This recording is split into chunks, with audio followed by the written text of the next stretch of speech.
وَإِنَّهُ لِحُبِّ الْخَيْرِ لَشَدِيدٌ، انسان کی ایک کمزوری کو بیان کیا کہ یہ دولت کی محبت میں بڑا سخت ہے.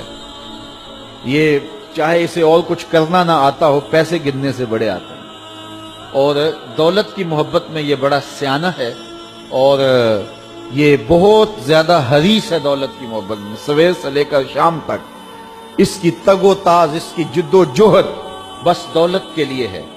تو یہ دعا بھی مانگنے لگے تو دولت کی دعا آ جائے تو بڑی خشوع و خضوع سے مانگتا ہے. تو یہ بہت زیادہ شدید محبت کرنے والا ہے دولت سے، اور اس کا اوڑھنا بچھونا ہی دولت بن گیا ہے. سویر سے لے کر شام تک بس اس کا وظیفہ حیات ہی ہے. حالانکہ یہ اللہ نے ذمہ لیا ہے، وَمَا مِن دَابَّةٍ فِي الْأَرْضِ إِلَّا عَلَى اللَّهِ رِزْقُهَا، زمین پر چلنے رینگنے والی کوئی چیز ایسی نہیں ہے جس کا رزق اللہ نے اپنے ذمہ کرم پہ نہ لیا ہو. وہ تو جانوروں کو بھی رزق دیتا ہے. شکم مادر میں جب بچہ ہوتا ہے 120 دن کا، تو فرشتہ آ کے اس کی عمر بھی لکھ جاتا ہے، اس کا رزق بھی لکھ جاتا ہے، اس کا شقی و سعید ہونا بھی لکھ جاتا ہے. لیکن اس نے اس قدر پریشانی لی ہے، جو رب کا ذمہ ہے. اس کا اتنا کام تھا کہ کام پہ جاتا، مزدوری کرتا، محنت کرتا، کاروبار کرتا، بس باقی معاملات اللہ کے سپرد کرتا، درود پڑھتا اور کام کرتا بس. لیکن اس نے ساری ذمہ داریاں اپنے اوپر لے لی ہیں، اور جو اس کا ذمہ تھا اس کو چھوڑ دیا، اور یہ سمجھتا ہے کہ میں بڑی بھرپور زندگی گزار رہا ہوں. زندگی کی مقصدیت سے اس حب دولت نے اس کو دور کر دیا ہے. حب دولت نے اس کو ہٹا دیا کہ اس کے آنے کا مقصد کیا تھا، یہ دنیا میں آیا کس لیے ہے. من کان فی ہذہ اعمی فہو فی الآخرۃ اعمی واضل سبیلا، جو اس دنیا میں اندھا رہا کل قیامت کے دن بھی نابینا اٹھایا جائے گا. اس سے ان آنکھوں کی بے نوری مراد نہیں ہے، اس سے دل کی بے نوری مراد ہے. تو جس نے آ کے دل سے آشنائی حاصل نہیں کی، من کا چراغاں ہی نہیں جس کو نصیب ہو سکا، مقصد حیات زندگی کا شعور جسے نصیب نہیں ہو سکا، میں دنیا پہ آیا کیوں تھا، تو اس نے پھر پایا کیوں. رزق تو چونٹی بھی کما لیتی ہے، یہ اشرف المخلوقات کیسے ہے. صبح اپنی بل سے نکلتی ہے، رزق حلال کماتی ہے، کسی کو ضرر نہیں دیتی، خود بھی کھاتی ہے، بچوں کو بھی کھلاتی ہے، موسم برسات کے لیے جمع بھی کر لیتی ہے. اگر یہی وظیفہ ایک انسان کا بھی ہو اور اس سے بڑھ کر کچھ بھی نہیں ہے، تو کیا فرق رہ گیا انسان میں اور ایک چونٹی میں. مقصد حیات کیا ہے اس کا.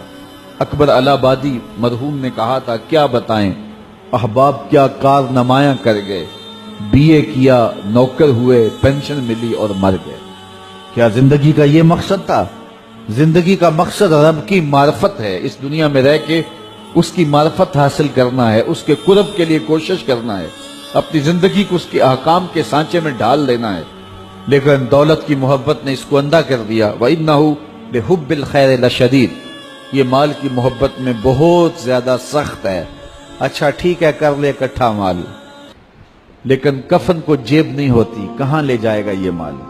ساری دنیا پہ حکومت کرنے والا سکندر ذوالقرنین جب مرنے لگا تو اس نے وصیت کی کہ میرے ہاتھ کفن سے باہر رکھنا، لوگوں کو پتہ چل جائے کہ خالی ہاتھ جا رہا. پوری دنیا پہ حکومت کرنے والا شخص، اتنے بڑے محلات میں زندگی گزارنے والا. میں اس کے محل دیکھ کے آیا ہوں تو میں سوچتا تھا یہ اتنے بڑے محل، کیا اس کا مصرف ہوگا، اتنی عشرت گاہیں ان لوگوں کی. لیکن آج کھنڈر پڑے ہیں اور ماضی کی کہانی سنا رہے ہیں، اور نمرود کے پائے تخت بابل کے اندر جو ہے وہ اس کے کھنڈرات، اس کی کہانی سنا رہے ہیں، اور اطالوی شہزادوں کی عشرت گاہیں ان کی کہانی سنا رہے ہیں. دنیا کے اوپر فرائین مصر کے محلات، ان کی جو ہے وہ درد کی کہانی سنا رہے ہیں. آج ان کا نشان بھی باقی نہیں ہے، کہاں گئے. اس نے کہا کہ میرے ہاتھ کفن سے باہر رکھنا تاکہ لوگوں کو پتہ چلے کہ میں خالی ہاتھ جا رہا ہوں. یہ آخری وقت پتہ چلا، کاش کہ زندگی میں اس کی خبر ہو جاتی کہ کفن ایسا لباس ہے جس کو جیب نہیں ہوتی، اور یہاں عمل پہلے سے بھیجنے ہوتے ہیں اور وہاں جا کے وصول کرنے ہوتے ہیں. خوش نصیب ہے جو زندگی کی مقصدیت سے آگاہ ہو جاتے ہیں. تو سکندر ذوالقرنین نے کہا میرے ہاتھ باہر رکھنا تاکہ دنیا کو پتہ چلے کہ گو مہیا سامان سب ملکی و مالی تھے. سکندر گیا جب دنیا سے تو دونوں ہاتھ خالی تھے.